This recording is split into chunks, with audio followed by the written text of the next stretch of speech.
I'm just making sure I actually quoted it right. Original, Wasn't doing it wrong the whole when time. we did the recount, we write out the. My job original one night and was to we sit did up here and it make sure that the numbers in the ballot or in the envelope on the left and the numbers in the ballot envelope on the right were the same. Which is, you got Chris, a submariner, if it's November 2nd, I mean, how's he gonna vote? I mean, he has to have a mechanism when we should afford Sure. service members that No, mechanism yeah. to go. They used to bring those in by helicopter, didn't they? Just land them right on the deck. I mean, so you're clear, UOCAVA doesn't solely apply to our service members. It also applies to overseas citizens, Right. right? We had an individual that contacted the Secretary of State several years ago. They were in a war zone doing community service to that community. Yeah. And they needed an alternate means to get there. They would have had to go through 6 hostile military checkpoints to get to a DHL station. Yeah, I get it. So they actually signed a constitutional waiver of their anonymity in order to email the ballot back. Because it's the only way that vote was gonna get counted. We make every effort to make sure that those who want to vote are afforded the opportunity to do so as long as they're legally qualified to do so. And sometimes that does mean having to send them electronically. Well, in closing. But it's only in UOCAVA space that can be done. In closing, I just want to say that any place we're sending something from one place to another that's being done in a way that can be intercepted, we have a vulnerability. So all this stuff where Agreed. we're gonna wire this, email this, send this, I think we have huge problems. And the federal government has collectively said the same thing, and the closer you get to the risk involved with a ballot going outbound and being compromised is much lower, because there's other means that you can send them a sample ballot, that they can go online and look at a sample ballot, right? It's why we publish sample ballots. So that when they get their ballot, they can lay it up next to a sample ballot and make sure that everything that's listed there is accurate, okay? But once they've marked it, now your risk goes up further, because now you've got to return it, and we don't know that it wasn't compromised on the way back. You're absolutely right, it is a challenge. That's one of the reasons we're looking at the blockchain scenario, because it's one of the theoretical solutions to that, of which there's several others. But it was one that actually West Virginia did a test run. They doubled their UOCAVA participation when they utilized this system. It was a mobile voting system on a cell phone. Yep. But they stopped using it because they weren't comfortable that they'd solved all the security issues. We actually got all the notes from that and put it at ESU. Looks like we've got 2 more questions. Yes, ma'am. So prior to 1991, Idaho did not utilize counting votes by electronics. So my question is, why I hope did that's a statement, because I was graduating high school. why would Idaho go to counting votes electronically when it costs millions and millions of dollars through these machines versus the old-fashioned way, which costs a lot less? So, and it's our taxpayers' money that's paying for these machines, so just kind of curious. So first, the majority of the machines purchased initially in Idaho were acquired. The largest chunk of machines, the largest singular investment that went into elections infrastructure in Idaho was the 2006 Help America Vote Act. So that was a massive federal grant. Yes, still taxpayer money coming in, okay? But that's where that first investment came. It wasn't state funds that created that, it was federal. That happened largely because of an influx of federal regulation that came along with it. The simple answer, and anyone can add to it, time and accuracy if the machine is correctly configured, okay? So if the machine is correctly configured, the machines do replicate results on a consistent basis, even more consistent than hand counting human error, and that's been shown over and over in test scenarios. Again, the variance there is if the machine is configured correctly, okay? Time, cost are your 2 biggest variables. Social influence of the public wanting the results more rapidly.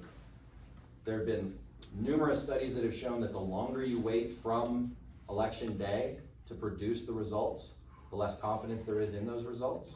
Yeah, like this last election. Yeah, like. Yeah. Which is one of the reasons we've tried to be very staunch advocates of keeping absentee voting not 7 days after or not by postmark, but in the hands of the clerk on election day. 8 o'clock. At the Not close of the 8:01, polls, not 8 midnight. o'clock. So that's the best answer I can give you. The arrival of those machines well predates the arrival of me, so I can't speak to it past that point. You guys wanna add anything to that? Okay. Sir? Last one over here, Chris. So I want to be careful in how I ask this question, because I don't want to offend the folks that are working on elections here.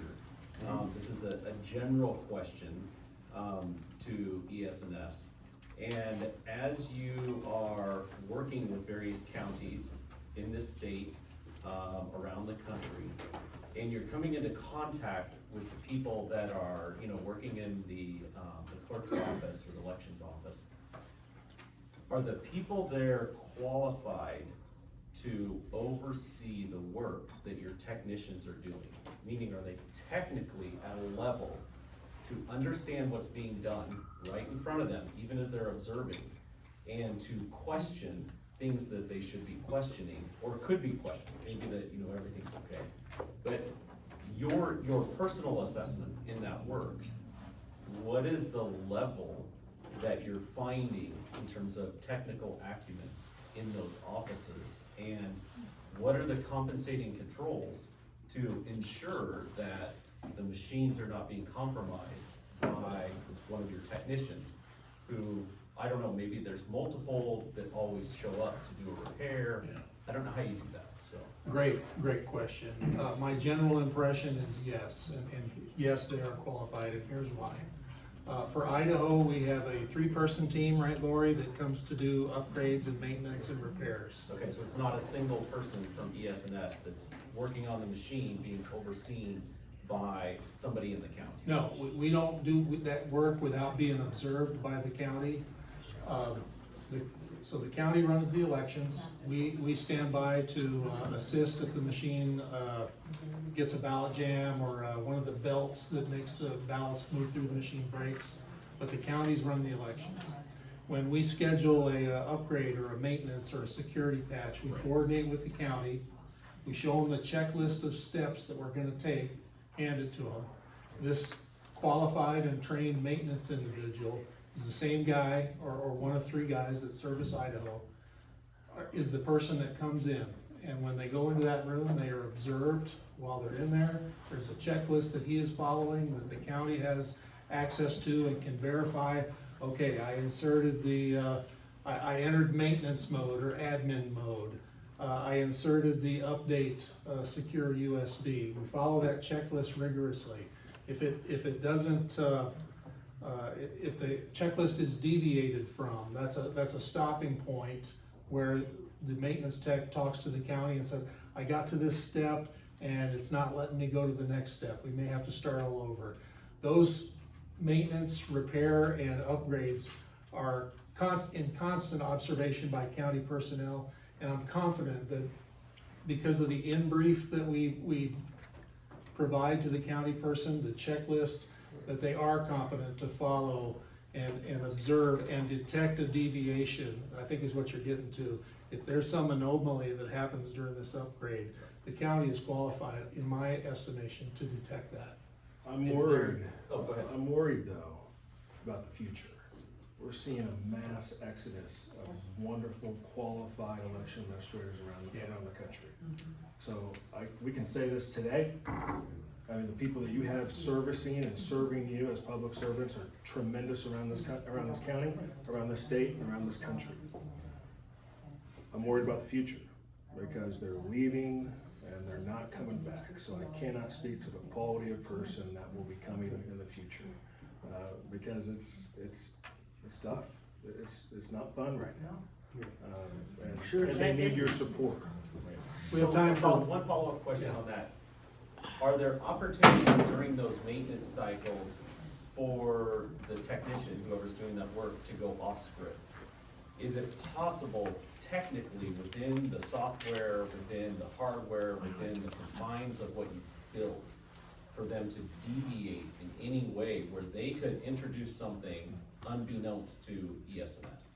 I think that's possible. Maybe we missed something in a background check. Maybe this guy or girl became disgruntled because we're making them travel so much, because our equipment doesn't connect wirelessly or Bluetooth, any maintenance or repairs have to be done hands-on by the technician, the qualified technician in front of you, in front of the machine. It is possible, I suspect.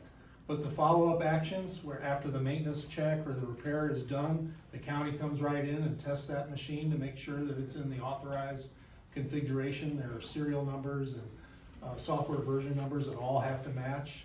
I think it would be detected. And you have the paper record. Listen, we have time for one more question. We far exceeded Jim's requirements for Q&A, but I want it, this man's been patient, sir. Kent?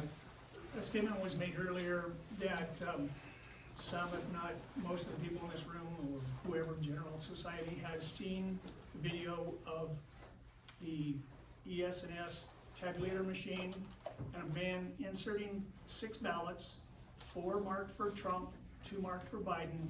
The tape spit out and said exactly the opposite. Yep. You stated earlier you don't believe your machines are hackable. What is the best guess scenario you have for why I was able to physically watch that switch those votes? I've seen that tape myself. I believe it was Dr. Haldeman from University of Michigan. No, it's not, That's not the one he's referring to? I saw the tape. I believe that a situation of special circumstances where none of the physical security controls, chain of custody were followed. The testers had unfettered access to this machine or series of machines for weeks. They were able to get inside the guts and change the software and the firmware to do exactly what you're talking about. And they performed this test and made the machine operate the way you said it was. So What it if is there's a- hackable. What if there's a chip in it already manufactured within the machine? As I said at my opening statement, anything from airplanes to x-ray machines, including voting machines, is hackable. What you don't hear about are the layered security controls that prevent that from happening. But it didn't prevent it from happening. Well, a hacker with the time and unfettered access to be able to get Unrealistic in access. is totally unrealistic. That would never happen in this tabulation room. And if it did, if the hacker were able to defeat all 6 or 7 security controls, the county would detect it. Because we have the paper ballots, the actual paper ballots that would not reconcile with the machine report. but that only works if you've gone back and checked the paper ballot against what's happening. That's right. And we're not doing that actually, we're not doing that forensic audit, so we don't really know if those paper ballots are matching the output of your hardware. Audits are being done. I'm sorry? Audits are being done all across the country. Those are risk limiting audits, so those aren't designed to do what we're talking about. That risk limiting audit, you're correct, is designed to take a statistically significant portion of the vote totals and compare them to the actual paper ballots with the machine count. The larger the spread, the larger, as you know, the larger the vote total, the larger the statistical significant sample of ballots needs to be done. It detects if the machine malfunctioned, detects if a vote wasn't counted as it's supposed to be. Laboratory tests of these machines where they have unfettered access, they can change the software or firmware without detection and then run these tests. Yeah, I've seen the tape, I've watched the HBO special, but it would not happen in a properly secured election office or polling place because of all the controls built in. We would know right away if somebody changed the software on that machine, given all the layered security, it wouldn't boot up, it wouldn't work, or a different number would come up at the top of the machine. Did you know in that case? Yeah. We had no knowledge of this test before it was splashed on So you wouldn't TV. know it had The happened, researcher right? didn't ask us Did not for, ask. for any input or help. Right, so I know the again, re- you I know the just reason. alluded that you would be able to catch it. Yeah. But now you're saying if there were a lot of other checks and balances that allowed you to catch it. That version of machine used in that tape was our original solution built 15 years ago. Nothing has been done like that on our modern versions of machines. There So is that no was the evidence, Trump-Biden election. there's no evidence that the modern version of our machines have been hacked in any way, shape, or form. Now, some of those older machines, they're still used around the country, but they didn't have the cyber controls that the new modern versions like you have now. 14,000 of them are being used. Yeah, the auto marks, the DS100s, I acknowledge that, sure. But when they're used in an actual election site, in a county polling place, or in the central count room, there are sufficient controls to prevent them from being hacked. The most simplistic of which is looking at the software version that's on the screen Sure. Okay, but at the time that that count is happening. That's what they're talking about when they're saying other layers of controls. You have a copy of the appropriate software version on a piece of paper held by someone on the election staff. That is compared to the software version running at the top of the machine on the screen as it's running. If those two don't match, you automatically know you had a machine compromised. So Chad, to be fair though, I could compile a new version of the application that has the same version statement on Yeah. it. It could be completely different software and look the same and have the same version statement. And that is one of multiple layers, and you'd have to do that once the application was actually running and operating on election night, because that's not a long-running, sitting there, it's a constantly changing variable key. Yeah, you'd have to skip the maintenance cycles, like somebody would come in for a maintenance cycle, do an upgrade, they would either detect that there's a problem, or they just override with a new image that says, hey, boom, here's the new version, and you'd be back on track. So you couldn't get rid, you couldn't persist it, you'd have to do it just in time. So, back to 2020, the night of the election, when multiple states all quit counting within minutes of each other. Everybody stayed shut down for many, many hours. Then when the results came back up, votes had flipped, switched, turned upside down. Your guys' explanation for what you I did saw there? that report, I've been talking about it in multiple states. The state election website that was reporting unofficial results is being scanned by a system called Edison that's used by the New York Times and other major media outlets to sample those vote totals. The vote totals in Nevada and every other state that I've been looking at, the vote totals reported by the state did not go down. How do vote totals go down? That was a problem with the Edison reporting software, because it's unimaginable to think that the state voting total website in all 50 states would stop working at multiple vendors, multiple locations. The vote totals for the state of Wyoming are hosted on a server in Missouri. The Edison system recorded this drop in vote totals and a re-zeroing or a re-reporting of vote totals after a certain time on November 3rd. Every state that I've talked to, that did not happen on the state website. It happened on the Edison software that was supposed to collect these vote totals. Yeah, but when we look at cast vote records in places that actually have them, we're all seeing a set point where it just violates the law of large numbers. Normally, if you have a random sample, you've got some variability and then it normalizes and flatlines. If you look at every historical election on back years, we didn't have what we're seeing in 2020.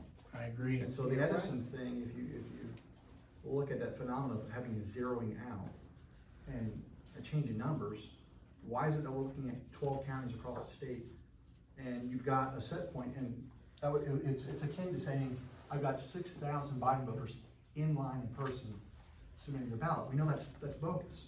I agree with your analysis, but I would turn to Chad and say, at any time during the reporting of the 2020 election, did the Secretary of State's website go down, go to zero, and start over again? Not that I'm aware of. Not in any state that I've been affiliated with or where we do business. The actual vote totals recorded by the Secretary of State and reported on their website did not decrease to zero and then start over. Well, I'd invite you to look at New Mexico, because that actually happened with poll book data that was provided by these poll books that presumably you also can still hook up to the internet. But we had the equivalent of FOIA request where the Secretary of State was receiving county poll book data throughout the day, and we saw zeroing out during election day. I'm not familiar with New Mexico. I don't think they're our customer, but I'm happy to check that out and follow up with you. Have enough to worry about in Kootenai. Listen, you've been amazing. I hope we took much more time than Jim wanted us to. No, it's all right. To answer your questions. Thank you for Please- letting us grill you. Please continue to follow up with Chad and Jim on anything that you're concerned about. And if we can answer it, we will. Thank you.